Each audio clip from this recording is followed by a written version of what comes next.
वह प्रसंग जब बाली पुत्र अंगद शांतिदूत बनकर रावण की सभा में जाते हैं। साहस, बुद्धिमत्ता और वीरता का एक अद्भुत उदाहरण है। जब भगवान श्री राम की विशाल वानर सेना समुद्र पार कर लंका के तट पर पहुंच गई, तब युद्ध शुरू करने से पहले श्री राम ने अपनी मर्यादा और न्यायप्रियता का परिचय देते हुए रावण को सुधरने का एक अंतिम अवसर देने का निर्णय लिया। उन्होंने बाली पुत्र अंगद को अपना शांतिदूत चुना और उन्हें रावण की सभा में भेजा ताकि व्यर्थ के रक्तपात और विनाश को टाला जा सके। अंगद जब अत्यंत आत्मविश्वास के साथ रावण की वैभवशाली सभा में पहुंचे तो उनकी चमक देखकर पूरी सभा दंग रह गई। उन्होंने निडर होकर अपना परिचय दिया और रावण को धर्म की सीख देते हुए समझाया कि वह माता सीता को ससम्मान श्री राम को लौटा दे और प्रभु की शरण में आकर अपनी और अपनी लंका की रक्षा करे।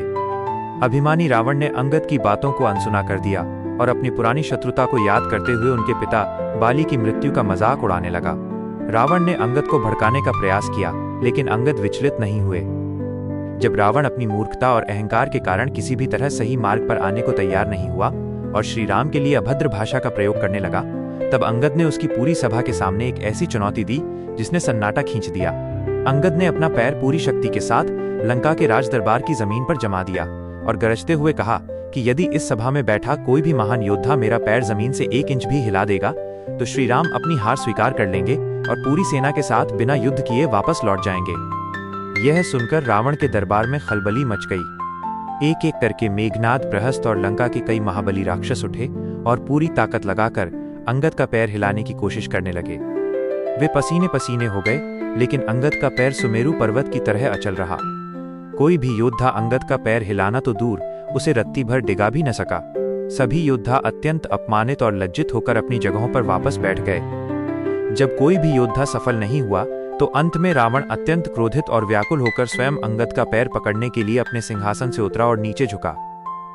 जैसे ही रावण का हाथ अंगद के चरणों को छूने वाला था, अंगद ने तुरंत अपना पैर पीछे हटा लिया और उसका उपहास करते हुए कहा कि हे रावण, तू मेरे पैर पकड़कर अपना मान क्यों खो रहा है? यदि तुझे पैर पकड़ने ही है तो मेरे स्वामी श्री राम के चरणों की शरण में जा, क्योंकि केवल वही तुझे तेरे पापों से क्षमा कर सकते हैं और तेरा उद्धार कर सकते हैं। अंगद के इस अदम्य पराक्रम और तीखे वचनों ने रावण के अहंकार को सबके सामने चकनाचूर कर दिया। लंका के राक्षसों के मन में श्री राम की शक्ति को लेकर गहरा भय व्याप्त हो गया। अंगद अपना कार्य पूर्ण कर वापस श्री राम के शिविर में लौट आए और उन्हें विस्तार से सूचित किया कि रावण शांति के मार्ग पर चलने वाला नहीं है और अब युद्ध ही एकमात्र विकल्प बचा है। अगर आपको ये वीडियो पसंद आया हो तो लाइक और सब्सक्राइब जरूर करें। धन्यवाद।